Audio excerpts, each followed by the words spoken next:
अस्सलाम वालेकुम students.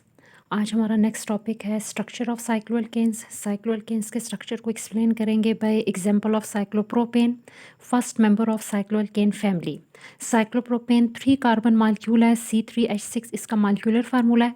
Structure formula में 3 carbons are arrange at the corner of triangle. Each carbon attach with 2 hydrogen to complete 4 bonds of carbon. Structure को explain करेंगे on the basis of hybridization. यहाँ पे जो carbon atom है ये sp3 हाइब्रिडाइज्ड है।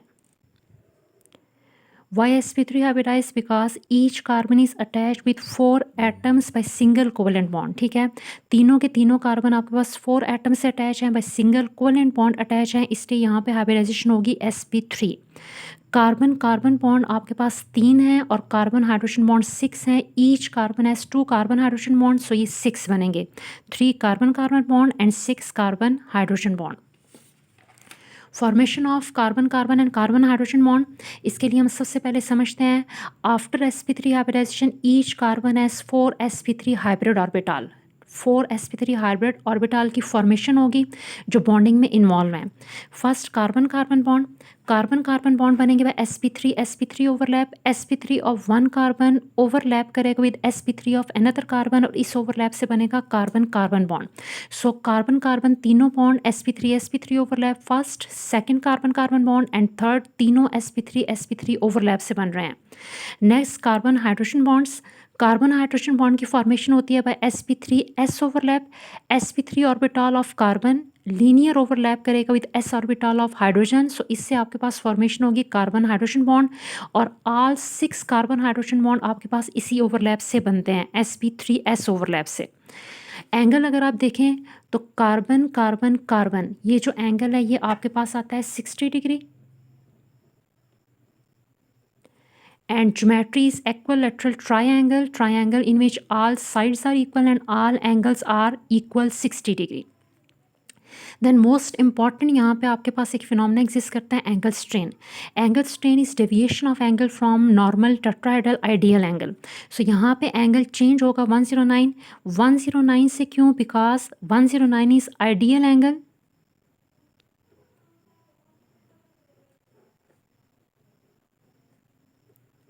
because each carbon is sp3 hybridized।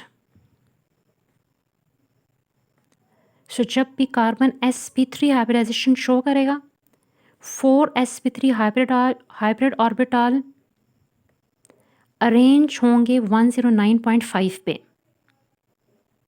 सो इधर भी क्योंकि sp3 हाइब्रिडाइजेशन है तो एंगल 109.5 आइडियल स्टैंडर्ड एंगल होना चाहिए, but carbon atoms are arrange in ring और रिंग में अरेंजमेंट की वजह से यहाँ पे एंगल चेंज हो गया to 60 degree. So change of angle from 109.5 to 60 is called angle strain. इस चेंज ऑफ एंगल को आप एंगल स्ट्रेन कहते हैं। एंगल 109.5 से 60 पे चेंज हो गया। अब कितना चेंज आया उसे हम मैथमेटिकली कैसे कैलकुलेट करेंगे? सो एंगल स्ट्रेन को आप मैथमेटिकली कैलकुलेट करते हैं ideal angle which is 109.5 because carbon are sp3 hybridized. So carbon के sp3 हाइब्रिडाइजेशन आइडियल एंगल 109.5 होना चाहिए, but angle is change. So minus आपके पास actual angle in the ring, actual angle is 60 degree. So change is 49.5 degree. इसको आप कहते हैं angle strain of cyclopropane. अब इसे आप रिप्रेजेंट कैसे करेंगे?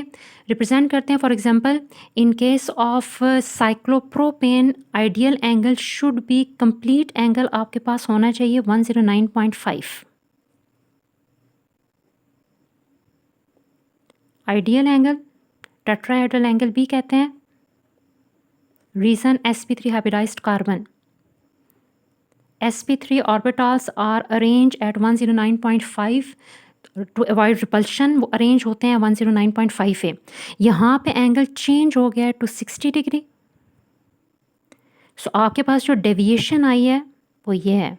सो कितना चेंज आ जाएगा? ये चेंज आपके पास आता है 49.5 which is called angle strain. इसे आप एंगल कंप्रेशन भी कहते हैं because angle is compressed from 109.5 to 60 पे एंगल कंप्रेस हो गया है। So it is also called angle compression.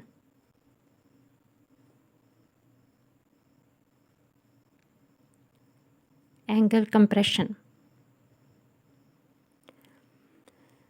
अब इस एंगल स्ट्रेन का इफ़ेक्ट क्या होगा on structure of cycloalkane. Structure of cycloalkane पे what is effect of angle strain.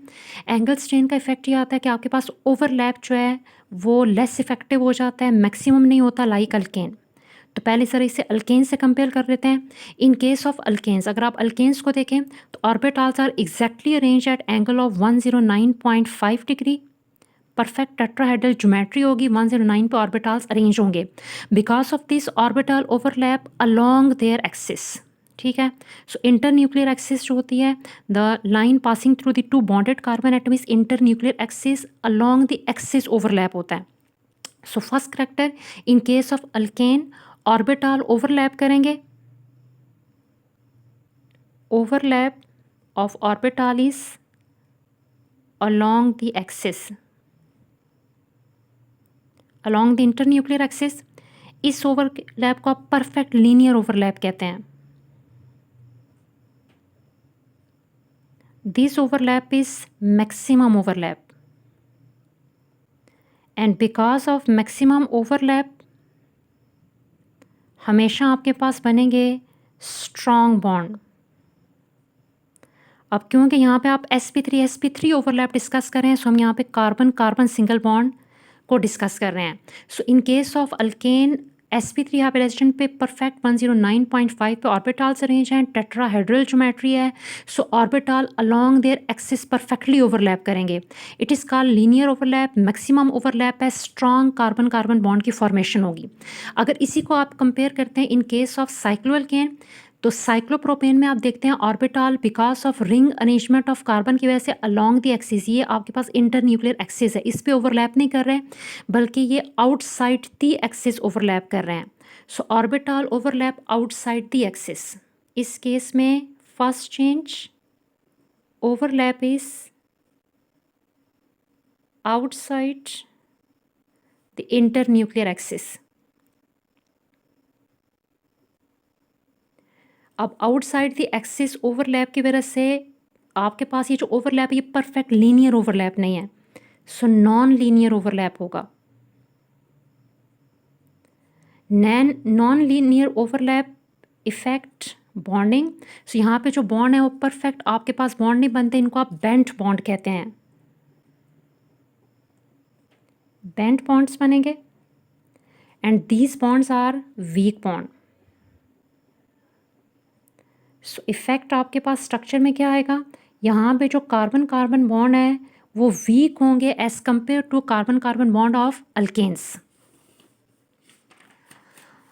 अभी जो आप लोगों ने टॉपिक स्टडी किया है उससे रिलेटेड ये आपके पास MCQs हैं, ये आपने सॉल्व करना है।